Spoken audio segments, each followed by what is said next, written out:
This is the Frank and Friends show. Hi, I'm Frank Murphy. I'm Kathryn Frady. Hello, Kathryn. Hey, Frank. Do you smell that? Yeah, I do. Yeah, that's a great way to start a podcast. That could be the name of our spin-off podcast. Do you smell that? Please do subscribe on YouTube especially, but you can also find us on all the audio podcast apps. And check out our merch store at frankandfriendshow.com/store and all the other things. But YouTube, trying to get to 1,000. Don't forget to smash that button. For notifications. So we have an actual bell. It's so weird how easily things get hidden. We can hide all of this junk. Yeah. I think that's what influencers do. You know, if you ever saw the other side of their Instagram shot, it would be just a mess. Yes. I was watching this lady having a picnic in her vintage attire. I'm like, because you don't even ask to see these people now. It used to be on Instagram, which I liked. It would only be the people I follow. Now it's just randos that I don't know and I'm not really that interested in. But, you know, she's like, I'm having a picnic in my vintage attire in a beautiful mountain landscape. And I'm like, okay, yeah. It's it looks like a Photoshop. Photo, what do you call it? Yeah, photo shoot. Photoshop. Mm-hmm. And staged, and you look pretty and good for you. Right. But you know, on the other side of that camera, it's all sorts of crap. That's like my life. I have a staging area in my house, you know, where and everything goes. But there's backstage. Your house is backstage. But like there's one room that's like backstage at my house. Yeah, of course, absolutely. I endorse that entirely. Yeah, thank you. Well, that smell, I'm pretty sure it's cigarettes. Is it cigarettes? I mean, it smells like something's burning. Well, it could be. I mean, they could be soldering or welding, or they could be. There's some guys across the street, who have been for 2 months now building a swimming pool. Okay. And today, because I thought it was a nice day, so rather than turn on the air conditioning, I like to have this streak where I go as many days in a row as I can without turning on the heat or the air conditioning. Which is ironic because last year at this time we were sweltering because the air conditioning broke, and I had to right around Memorial Day is when the workers came. In fact, remember I was late. I wasn't late for the Copper Queen, but I missed the pre-show talk. Oh yeah, that's right. So this was last June. The AC crew had finished installing, and it's a great unit. I love the HVAC unit. It works perfectly, and I'm saving money because it's more efficient. Well, anyway, the night that I was supposed to come to the opera. Oh no! I think I told you this. I think I had to leave. I don't tell my wife this until like 3 weeks later because I was terrified. I left the workmen in the house and said, "Lock up when you're done," and I went to the opera. That's amazing. Because I got there just as it was right before it's about to start. I missed the little warm-up routine that you guys had. Oh, okay. But anyway, so why don't I run the AC? It's not hot enough today. It's a beautiful. Yeah. It's springtime here in East Tennessee, and I've got the whole house fan going, which I think is a nice thing. It draws the air, like the cooler air from the basement, and the cooler air it takes and the hot air goes upstairs and out.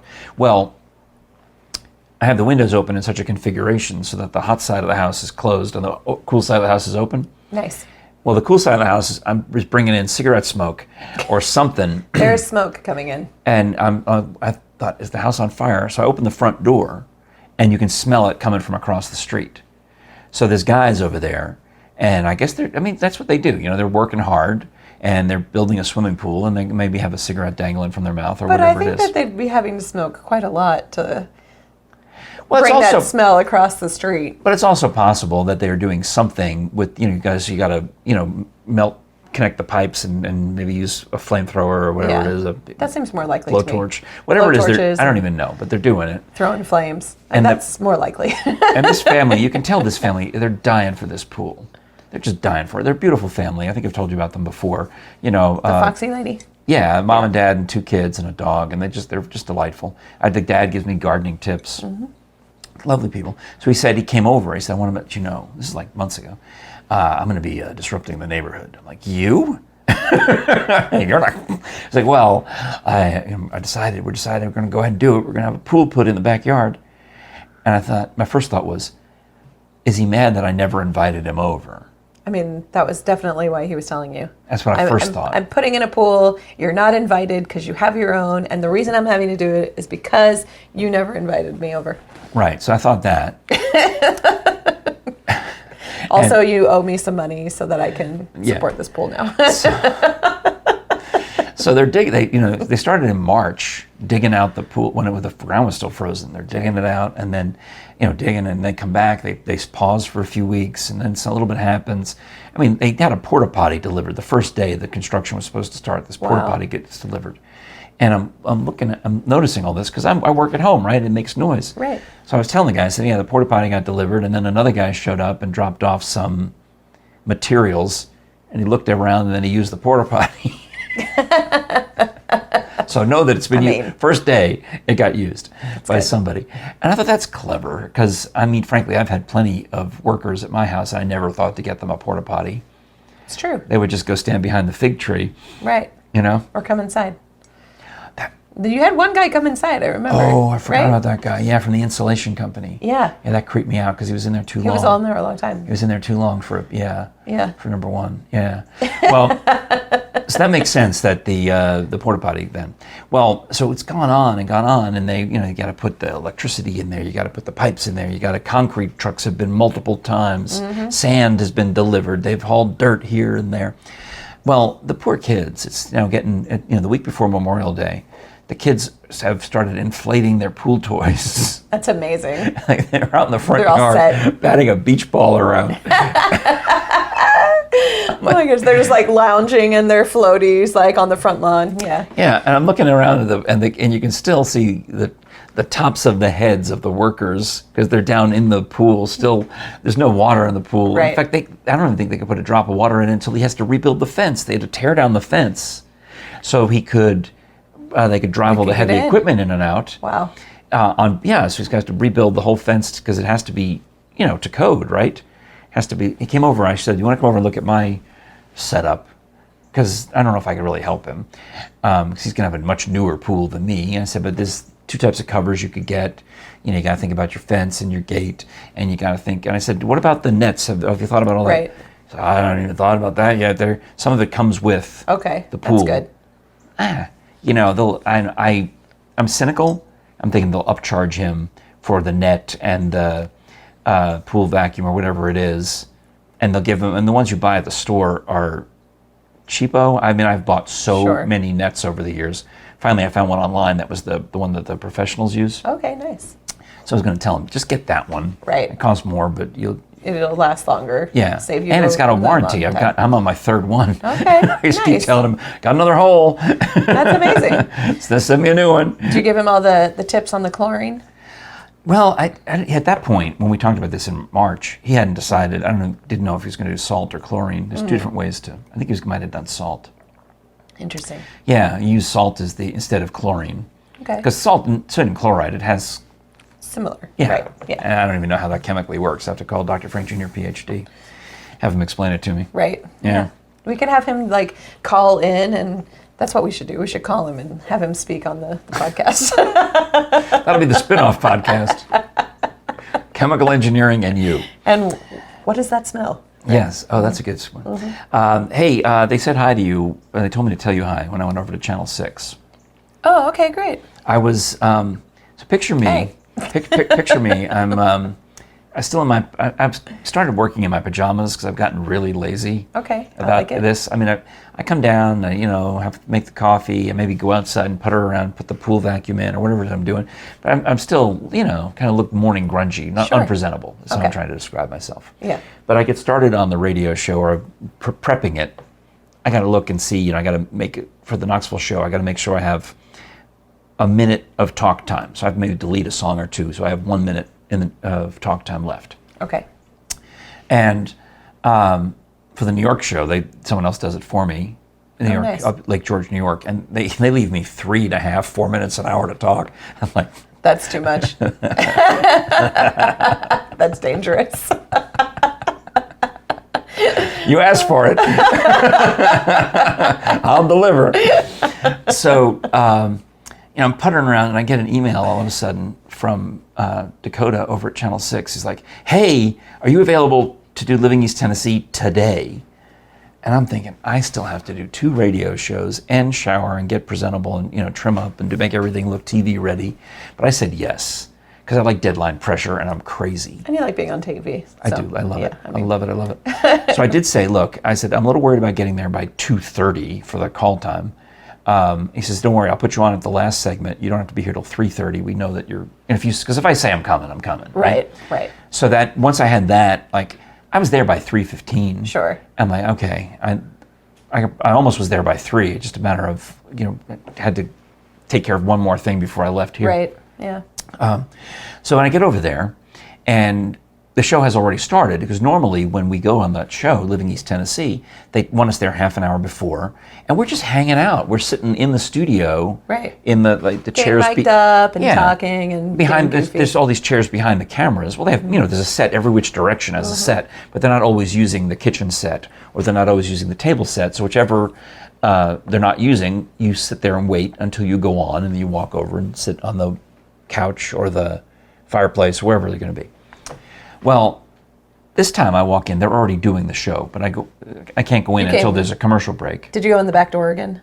No. Okay. There's a back door to the studio, but I don't have a key card, obviously, and you can't bang on the door during the show because it's right there. I mean, but you did totally before the show, right? Yeah, well, before 3, it's different. And I let you in that one day. Yes. Not that long ago. But I know that it's after 3, so I go in the front door, and Amy walks me down to the studio, and we wait. And it's commercial break, so I'm free to go in. Okay. Well, I walk in, and there's a new co-host, and a beautiful young woman named Kurjan Donovan. Okay, nice. And now so we got Veronica Obey, who we met. Right. Kurjan is new. In fact, she was watching, apparently the time that you and I were on that show. Oh, you were talking opera, and I was talking Frank and Friends. Yeah. She was interviewing for the job, or had just been hired, and she watched that episode. I found out later.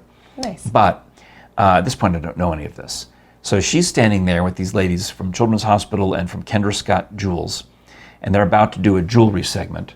And Veronica and Tala Shatara, who I've known since she was in high school, she says earlier, but at least high school, because I know her parents,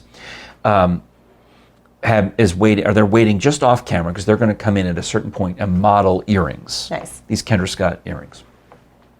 So I walk in, and of course I recognize some people. Angie from the Children's Hospital, obviously Tala, obviously Veronica. So I do wave and go, mwah. Like that. I do that to you. Yeah, of course. All the time. The air kiss, right? Yeah. Mwah. Well, poor little Kurjan Donovan, her eyes go wide like, and I'm like, not you. The others. Not you. No, I did not air kiss you. I was aiming that away.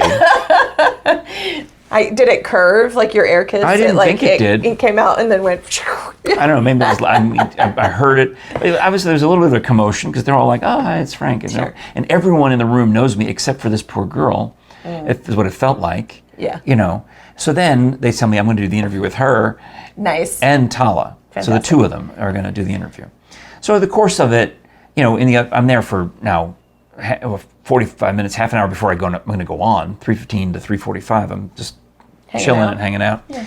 And in the course of it, she kind of figures out, all of them kind of figure out that, oh, well, he seems to be friendly. Bo Williams is coming over to say hi to me, which is unusual, right? Who doesn't come over to say hi to everybody, but I've known Bo forever. Then she's sitting down, she's got the earpiece, and she's getting ready to do the interview. And I'm going over there, she's, okay, so he does a lot of things around town. Oh, she's getting the lowdown on who you are. Dakota's trying to fill her head with everything that's going on. Yeah, that's funny. And then Tala sits down so it's Kurjan, Tala, and me. And as soon as Tala sits down, Kurjan's eyes go wide again. And she's like, Tala, you're still wearing the earrings from Kendra Scott. They left. You were supposed to give them back. She stole the earrings. And Tala's about to take them off, and I'm like, stop. Save it for the air. I love it. Oh my gosh, that's great. So the segment begins with Tala all embarrassed because she realizes that she still has the earrings on. Yeah, she stole them in plain sight. It's a brilliant robbery. I love it. Yeah. And just don't give them. Oh, I forgot. Oh, did you need these back? I thought they were for me. Yes, they're super expensive and very lovely. Thank you so much for bringing them. I've never done that. I thought it was hilarious. You know what we don't have at bonezones.com, don't forget the S, is earrings. I don't think we have earrings. Ooh, we could get little skull earrings. I think They could be Susan signed. wears some. That would be nice. I think she got some for herself. But anyway, I don't know that we sell those. Maybe if I'm wrong, please correct me. But I know there's Dr. Bill Bass groupie hats. We have, of course, the Jefferson Bass books, like Carved in Bone. This is the first one in the series, which is why it's the one I always hold up. I mean, I have the whole set upstairs. I could literally go upstairs and get... It's a library. Any of the others. There's about 10 of them, I think. And then Death's Acre is the first of the nonfiction books. This is really what started the whole partnership between Dr. Bill Bass and John Jefferson. That's great. And it's written in the first person. It's written by Jefferson mostly, but it's written in Dr. Bass's first person as he tells his story of starting the Body Farm and some of the other adventures. I think the Lindbergh baby case might be in here, which is unusual because he's one of the very few people in the world to have seen the tiny little bone fragments that remained of the Lindbergh baby, because most of them were cremated and scattered over the Atlantic. Yeah. But then later they found more pieces in the woods. And Dr. Terrible. Bass, it's a sad story, but it's in the book. It's fascinating stuff.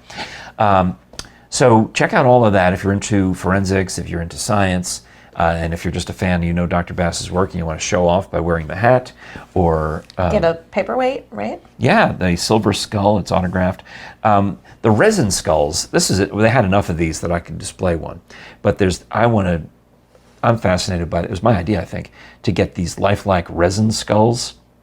I have a similar resin skull upstairs that I got as a promotional item from the TV show Bones Nice. Years ago. Yeah, cool. And it's in a sealed evidence bag, and Ooh, it cool. says, Temperance Brennan on it. Oh yeah, I'm going to borrow that for the show. It's all a bit, great. right? Well, anyway, so I said we should get these for Dr. Bass, and they found them, That's amazing. and he signs them again right here over the supraorbital ridge. And they're life size? I think so. Yeah. I mean, they're not, maybe slightly smaller. I mean, I've never actually held it up to my head to compare, but maybe I should. You should, yeah. Although, I don't know if that's we need to know. I don't know how accurate a comparison that would be. All that, plus some new stuff. You can get Sam Venable books, like the one that you're going to borrow, How to Talk Right Good. How to Talk Right Good. It's going to be our diction coach for our upcoming production of Susannah. With Marble City Opera. Yes. A Handful of Thumbs and Two Left Feet. Warning, this product contains nuttiness. The joke's on you. All I did was clean out my files. Someday I may find honest work. There's a bunch of Sam Venable books that you can get. And he's well known as a humorist in this area. Wrote for the News Sentinel for years. In fact, he's allegedly retired, but he still writes a column for the News Sentinel. That's in awesome. his retirement. That's nice. His humor stuff, because he's a fun guy and he's a great speaker. So keep an eye out for an upcoming event with Sam Venable. Probably do something with Bill Landry from the Heartland series. Ron Ledbetter, who used to be the legal counsel for the University of Tennessee for years and had all sorts of interesting legal cases and worldwide travels and just an interesting life. He's written a memoir. And it's called A Stunning World of Faith, Family, and Friendship and the Unforeseeable. So it's all sorts of adventures. He's traveled around the world and amazing things have happened to him, and he's compiled it into a book. And I haven't read it yet, so that'll help me retain it once it's brand new. It just came out. Nice. And they're ordering copies for us to sell at these different speaking events and things like that. And you can get that one at bonezones.com as well? Yeah, autographed. All right. So Don't forget the S. Yeah. So that's it. That's the commercial. Thanks. All right. That's great. I'm supposed to be off this time of year from Scholars Bowl, but I'm already worried about it. Are you going to start getting out all of the papers and start coming up with all the questions? Well, I have been. I mean, one of the things that we've been working on this year is there's a lady who writes current events questions for the show. Mm-hmm. So what she does is she reads the news and watches the news, and there'll be a story about some environmental disaster where they're mining to make the batteries for cars. Right. Because they're mining the nickel and the cadmium and the lithium and all of this stuff, and they're just strip mining it, in some part of the world that you wouldn't ever think of. Right. So the question will be, the answer will be like whatever the country that it is, Indonesia or Pakistan or India, whatever. They can write a question that way. Or she writes some of them where the answer is lithium or cadmium or nickel. It takes the news story and then puts a science question or a geography question at the end of it. Nice. Well, she used to send 300 of those, right before we're ready to start filming. That's crazy. And I said, well, my wife and I are going to try to work throughout the year. So she has been emailing me now once a month with 30 questions a month. Nice. And for 10 months, we'll have, by the time we get to October to start filming, we'll have 300 questions. And it gives me the opportunity to, because I have carte blanche to rewrite them in my voice. Does that make sense? Sure, so that you can actually say them in the way that makes sense to you, and then you know, it'll be better on television. Right. I want to write it in the way I manner of speaking. And, you know, sometimes there's a difference between writing for broadcast and writing for print. And that's really what I'm talking about. So if I can shave off as many syllables or as words as I can, if I can streamline it, because my goal is to do the questions as fast as possible. And get as many in as possible. And not mess it up. Yeah. Right. So, and sometimes, you know, funny things happen on the show. And I heard from Cody McCann, who's doing the social media now over there at East Tennessee PBS. He's like, hey, didn't they get any of those funny moments from the Scholars Bowl? They want to do like behind the scenes, like well, this actually is on the show, stuff that happened on the show. Okay. Because he says, you know how you always joke around with the kids, or sometimes the kids will joke around with me when they're coming on, telling me that, you know, I don't know how to tie my shoes, one kid says. Like, okay. I don't believe you, but it's what he says. You know, or my favorite color is some obscure color, or my favorite animal. I love those. They have these weird favorite animals. Nice. Or Science Hill will come on and say, very seriously, well, yes, I like to say that my least favorite player on the other team is Owen. And you're like, who's Owen? Owen. Because they have an A team and a B team, and they had to play each other. So it was Science Hill versus Science Hill, and they all start dissing on poor Owen on the other side. That's sad. So this is like when they're introducing themselves at the beginning. Yeah. So there's always a lot of, you know, light-hearted banter there. So I said, you should totally use that. He's like, oh yeah, do you mind to send me like when it happens? So like you have to go back and look and see what minute in each episode the funny things happen? Remember, that's a lot of work. Remember when I saw you downtown before the board meeting, the Marble City Opera board meeting, and you walked right in, and I'm still on my phone. Yeah. I was sending Cody McCann an email because I had just finished. I was sitting in Crouch Park for half an hour, and I was watching a Scholars Bowl episode and taking notes as to the time codes of when things happened that were funny. But you thought everything was funny. That is part of the problem. Yeah. He's going to get mad because I'm sending him like every episode. You're like, this entire episode is hilarious. I'm in it. Cool. Well, I mean,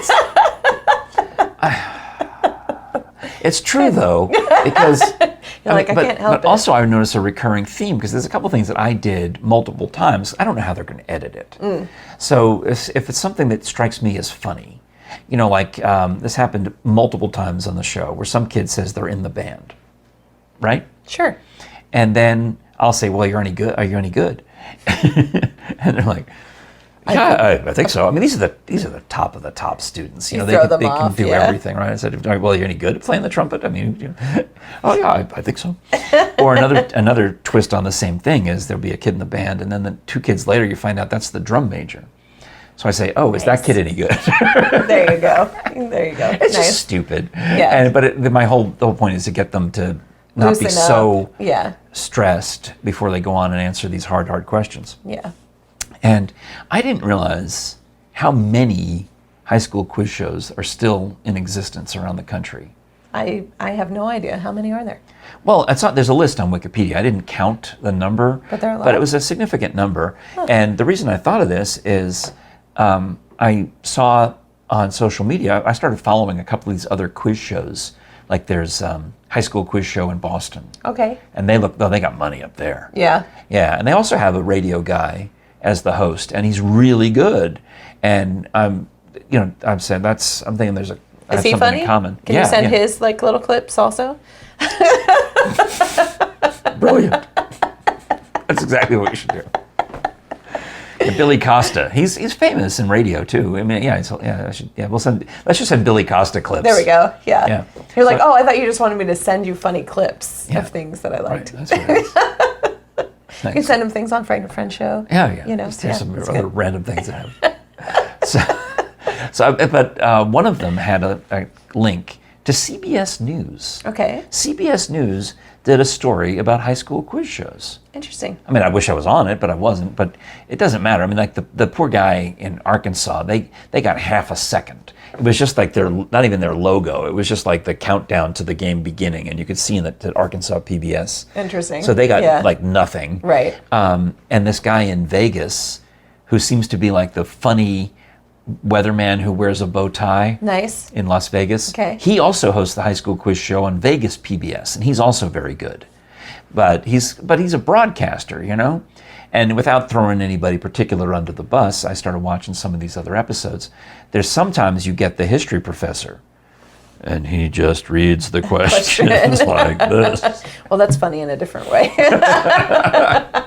So when you find, you know, the broadcaster who's into it and wants it to, you know, is living out that game show fantasy like I am. Right. Even though it's this super brutally difficult academic quiz. It makes the show watchable. Yeah, exactly. I think. So the Vegas guy, the Boston guy, were on there a little bit, but the Vegas guy was only on there for one split second also. Interesting. Yeah, most of the show was about like the lady who hosts It's Academic in Washington, D.C. Mm-hmm. She got a lot of the time. And they had other people who, as kids, had been on their version of High School Quiz Show and then gone on to fame and fortune or whatever. That's nice. Yeah. That's kind of fun. So I was excited about it because, and they had Pittsburgh. They had one all about Pittsburgh, which is not on PBS. It's on like a regular CBS channel. Maybe that's what it was. That's exactly what the whole point of it was. They focused on the ones that were on CBS stations. Gotcha. Because they're saying it's hard to get sponsors. How much longer can these quiz shows keep going? Some of them have been on the air for 40 years, or in the case of It's Academic, since 1961. Wow. So that's 62 years. Well, maybe it was a way to bring attention to it and get some more sponsors. So they can and the guy continue. from CBS News who did the story, he was a contestant when he was a kid. Nice. And they showed a clip of him. That's great. So I thought that was fun. Yeah, that's nice. They're definitely a story in support of these programs, which is good. So that's so anyway. Yes, I've started thinking about new questions again already. It's a year-round thing, but if you're gonna put one thing, if I drop dead, Kathryn. Okay. In addition I have to give the mugs to my your sister, and also if there's only room for one thing in the obituary or one thing on the tombstone, you could put Scholars Bowl host, because as much as I love every other thing I do, that's your favorite. It's kind of is. It? Okay. It's the hardest. Maybe that's why it's my favorite. That makes sense to me, because you have to work at it a little bit, and that gives you more like reward in the end, right? Yeah. When you sing you sing tough roles all the time. Yeah, but singing something that like took a lot of time to prepare, and that's definitely more rewarding. It's actually why I liked singing, because I also played the piano and I played the flute. But flute like came really, really naturally to me in a strange way. Like I could just I was a pretty good flutist. I was terrible. I tried taking flute when I was a kid. I was pretty good at that, but I didn't want to, because of it, I didn't have to practice as much, Whereas like singing and like learning how to sing opera and like studying, all the different languages, I definitely have had to work at that more, which is why I enjoy it. But you also made waves in the opera world by saying that an opera administrator, like you shouldn't stop singing, because a lot of former singers go on to become, they still want to work in the opera industry, so they give up on singing in order to run an opera company or be an artistic director or whatever the or even is. just work in marketing or development. And you have all of these like really talented singers who are working in administration at these organizations and stop singing. Now, it's okay if they really don't want to sing anymore. But that's you also fine know too. that when you've got the bug for performing, you kind of look longingly at Right. the people who are, super successful at just singing, and you're like, oh, if only. So you don't give that up. You're doing both. I do all of it, yeah. You have to, I think it's really challenging. The industry is difficult because you don't really, there's so many singers, there's not enough opportunities. Even the opportunities that are there don't really pay enough. So you really need something else to sustain your bank account. Yeah. But they don't want you, a lot of singers go into different kinds of work that they can do while they're singing, like working in restaurants or retail. I know, David Crawford would manage a golf club during the off season of the Metropolitan Opera. Simply because if he worked at an opera company, they would be like, oh, well, you don't want to sing anymore, which is so silly. That's why? That's why you have singers and I thought other jobs. He just could play golf for free and enjoyed hanging out at the country club. No, David would he'd like to have a good, nice job and Well, help he's- well, support an organization. And Well, now he's working at UT, so You're he's working at UT. making that big government money. yeah, he's going to be on the board for Marble City Opera. I sent him to Living East Tennessee to do an interview. Good, Yeah, excellent. he did a great job. Yes, I missed it because literally the moment that he was on TV, his wife and daughter were sitting right here, and we were doing an episode of the Frank and Friends show because Lillian is in a play with Laura Beth. Right. At the Old City Performing Performing Arts Arts Center, Center. the River and Rail Theater Company. When do they open? June 2nd. Oh, okay, nice. 2nd through the 18th. It's called Fun Home, and the Fun Home refers to a funeral home. Well, yeah, okay. And you know how I love funerals. And taking selfies at them. Well, they were telling me, Lillian's trying to explain that the kids are growing up in a funeral home, and that's kind of weird. I said, nah. I said, no, I know somebody who did that. But also, I know when my cousins and I was like 10, when I was Lillian's age, we went to Uncle Jack Shields' funeral, and we got bored, so we started going exploring some of the rooms behind Nice. the casket, and Nice. we didn't get too far before we opened a door, and there's another dead guy we don't know. We're like, okay. It's not really a great place for a scavenger hunt. Or it is. Well, so I don't end on death. Let me wrap up with one little story that it happened back on my wife's birthday. And we decided we were going to go out to dinner, and we had these gift cards. I got one from Frank Jr. for Father's Day and had another one from somebody else. So I had these gift cards that I ended up hanging on to for years, which is a bad plan. But I think I still have a P.F. Chang's gift card from 2 birthdays ago. Well, you cash it in. Well, we had some for the Oliver Royale, which is a nice restaurant on Market Square, right? It's connected to the Oliver Hotel. Yeah. So Jerry's birthday is going to be on like a Wednesday night, and we figure we get downtown around 7 o'clock. I know that Market Square traffic, I think it's going to be okay. We go in and ask for a table for 2, and the guy says, well, do you have a reservation? And I'm looking around the restaurant. I'm like, no, I don't have a reservation. Say, oh, I'm sorry. Well, then you can't. We can't seat you. At the. So I started thinking, well, where else can we go? But then I had this new idea. I said, well, could I please make a reservation? Oh, when would you like a reservation? So, well, do you have anything available this evening? Let me check. Well, yes, I do have one. Oh my goodness. At 7:30. I said, that would be perfect. I would love to take the 7:30 reservation for 2, please. Put it under Frank, and it gives you your phone number so they can call you when your table's ready. That's crazy. And I think we made it across, as far across Market Square as like over by Scruffy City Hall, one of those shops over there. And then they texted you? Yeah, and then our table's ready because it was at this point it's 7:10, and now I have a reservation for 7:30, and right on the dot they called at 7:30 on the dot to tell me to come take my seat. And in their defense, a larger party had a reservation for 8 o'clock, so that's why they didn't just want to randomly throw me in there. But come on. I know, it was hilarious. Like, but the Knoxville's gotten bad about it, though. No, you can't eat here without a reservation. Well, thankfully I said, well, do you have any? I could have gone outside and called. I'd like to make a reservation. What time? Now? Okay, come on in. That's insane. It's gotten so crowded downtown, though, that the people who are living downtown have been complaining to me about how they have to make reservations at locations and where they used to just walk in. But there are a couple of restaurants that apparently save a couple of tables for the locals who live downtown. Oh, the regulars. Yeah, the regulars. Yeah, that's nice. So that's nice. But yeah, that's terrific. A lot of new people in Knoxville. It's like, and we're becoming known as such be. a restaurant town and a foodie town and all those things. Yeah. All right. Crazy.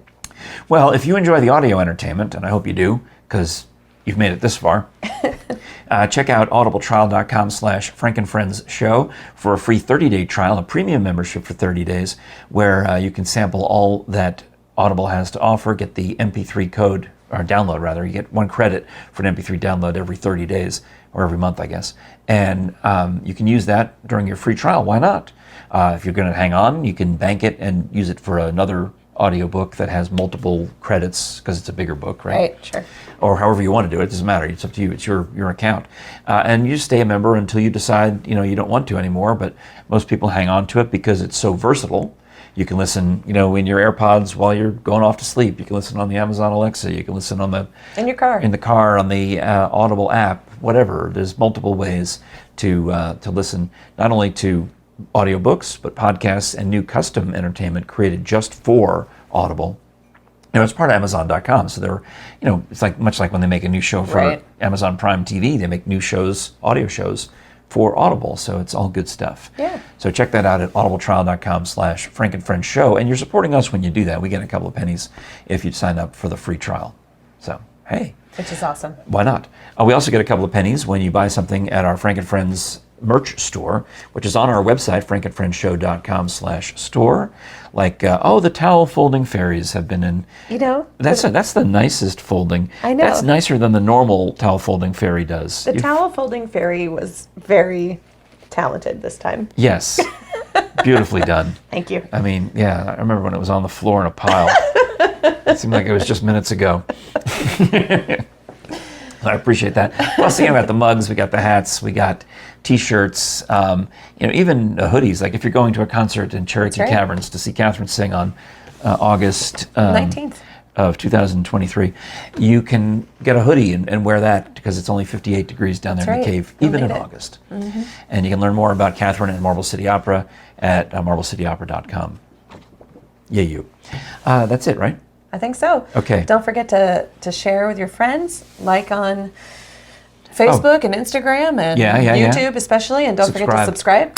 Smash that button. For notifications. Mm-hmm. That is fantastic. We do need to get to 1,000 subscribers on YouTube because getting then close. I can also make pennies on that. Right. That's my plan. My And buy retirement new plan batteries. is make pennies. That's right. My friend Bean was talking on this show about somebody who had 1 billion downloads. Wow. And Allie was saying, well, you probably don't get any money off of that. And he said, well, maybe if you get a penny a down. They couldn't conceive, I had to Google it, how many dollars would be 1 billion pennies? You want to take a guess? 1 billion pennies. 1 billion pennies. How many dollars? Yeah. If you had, if you got, if you had 1 billion downloads and you got a penny per download. I would think it was a good chunk. Yeah, well, you're a business person. I was talking, Allie and Bean are not business heads. Yeah. So I was able to text him and say, 1 billion pennies is $10 million. Yeah, I was going to say it's in the millions, right? Yeah. That's why I was just looking to see. I looked for the text I just sent to Bean, the other day. So yeah, that's anyway. But I'm not going to, I don't know how many billions of pennies I can get, but I'll start with any. Let's get some. is good. I'll start with penny number 1 and penny number 2, Mama Penny and Papa Penny. So subscribe on YouTube. Thank you so much. Kathryn, actually, you're in town for a little bit. I'm in town. You coming back? Absolutely. All right, hot darn. Yeah. And we'll go do some Seymour Smokies episodes too. Sounds fun. Because I'm a little backlogged on those. We won't tell anyone. If we can come up with a fun adventure, that'd be great. Did you get the one I sent you about the drinking tour? The wine tour? There's another wine tour? No, it's the one we went on, but they have a special theme for June. Oh, okay. Special candy theme. Oh, that sounds good. Candy flavored wines. Candy flavored wines. It is the Frank and Friends Show. I'm Frank Murphy. I'm Kathryn Frady. And we'll talk to you again next time.